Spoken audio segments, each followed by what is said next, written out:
So today, we're diving into something that literally dictates so much of our financial lives, yet for a lot of folks, it's just this total mystery, your credit score. And look, mastering your credit score isn't just about getting some shiny high number on a screen, it's about unlocking true financial freedom. We're talking about qualifying for way better interest rates, easily getting those crucial mortgage approvals, and ultimately keeping a lot more of your hard-earned money right in your pocket. But hey, before we get into the nuts and bolts of how to actually boost it, I want you to think for a second. Do you know where the average American stands? It's always good to establish a relatable baseline before we start setting our own goals. Well, according to 2025 Experian data, the average U.S. credit score sits right at 713. That means the majority of consumers have a score above 670, which is generally considered pretty good. But come on, the goal here isn't just to be average, right? Pushing your score above this baseline is exactly what opens the doors to highly favorable loan terms, and that can literally save you tens of thousands of dollars over the life of something like a mortgage. Okay, let's dive into this. Here's our step-by-step playbook for today. We're going to decode the credit formula, master your payment history, control your credit utilization, look at some strategic credit card moves, and finally, go over fixing errors and pitfalls. First up, Section 1, Decoding the Credit Formula, or as I like to call it, the black box revealed. Now, what's really interesting about this breakdown of the FICO score factors is where the power actually lies. Look at this, just two categories, payment history at 35% and amount owed at 30% make up a massive 65% of your total score. The rest of it is just sliced up between length of history, credit mix, and new credit. This exact breakdown shows us perfectly where we need to focus our energy to get the absolute biggest return on our efforts. Let's move right into Section 2, Mastering Your Payment History, the 35% Foundation. This is huge. A payment that's over 30 days late carries massive, massive weight. It doesn't just bump your score down for a month or two, it stays on your credit report for 7 long years. 7 years. It's basically a giant red flag signaling to lenders that you might be a risk. That's exactly why making a strict, unbreakable habit of setting up autopay, even if it's just for the minimums, or using calendar reminders is absolutely crucial. But here's a really fast, actionable win for you. You can actually boost your scores by getting credit for non-traditional payments. Using tools like Experian Boost, you can link your on-time payments for things you're already paying for anyway. We're talking rent, utilities, your cell phone bill, and even your streaming subscriptions. It's just a fantastic way to instantly inject some positive payment history right into your profile. Let's see how this builds as we move into Section 3, Controlling Your Credit Utilization, also known as the 30% rule. So the golden rule here is 30%. Lending institutions highly prefer that you use 30% or less of your available credit limits.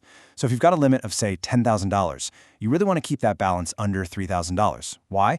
Because a low credit utilization ratio tells lenders you aren't over-reliant on borrowed cash. And actually, here's a quick pro tip. Lenders calculate this both on a per-card basis and across your overall available credit.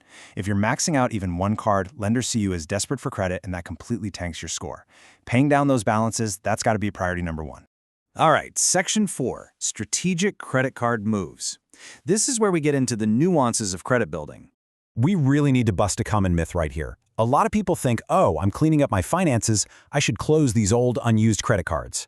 Actually, scratch that. It's a terrible habit. When you close an old account, you instantly lose that card's available credit line, which shrinks your total available credit and instantly risks hiking up your utilization rate. Plus, you eventually lose all that rich, long credit history associated with the card. The good habit? Keep those old, unused cards open and safe.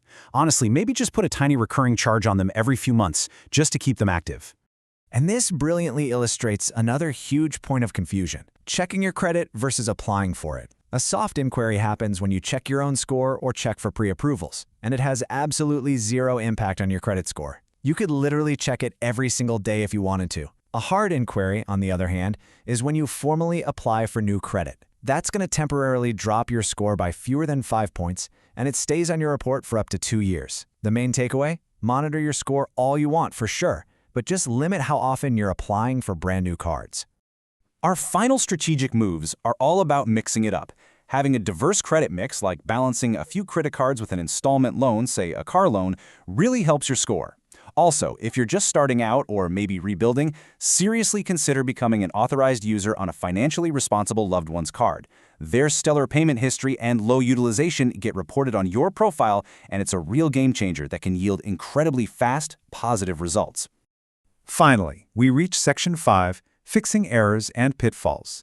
This is your defense and maintenance. So the crucial point is taking action if bad information is dragging your score down. Here are the 3 exact steps you need to take. Number 1, get your free report at annualcreditreport.com. Under federal law, you're entitled to a free report from each of the 3 major bureaus every 12 months. 2, review it super carefully. Look for anything sketchy, a late payment you know you made on time, or worse, fraudulent accounts. And 3, file a dispute directly with the top credit bureaus. By law, they have to investigate, and disputes usually resolve within 30 days. But while you're doing this, you gotta heed this authoritative warning directly from the Federal Reserve Board. Beware of credit repair scams. Sometimes doing it yourself is the best way to repair your credit. You know, there are so many companies out there promising to magically erase your bad credit for a hefty fee. But the reality? Nobody can legally remove accurate negative information from your report. You are fully empowered to take control of your financial narrative and dispute inaccuracies yourself, for free, completely bypassing those expensive, risky third parties. Well, we've covered a lot of ground today, pulling back the curtain on the whole shebang of how credit works. Just remember, while the negative marks like late payments definitely take time to fade, your positive actions, like lowering your utilization and reporting your utility bills, can yield really fast, tangible results. Your financial GPA is literally in your hands. So I'll leave you with this question. What's the very first step you're going to take today to rewrite your credit narrative? Thanks for joining me on this explainer, and I'll see you next time.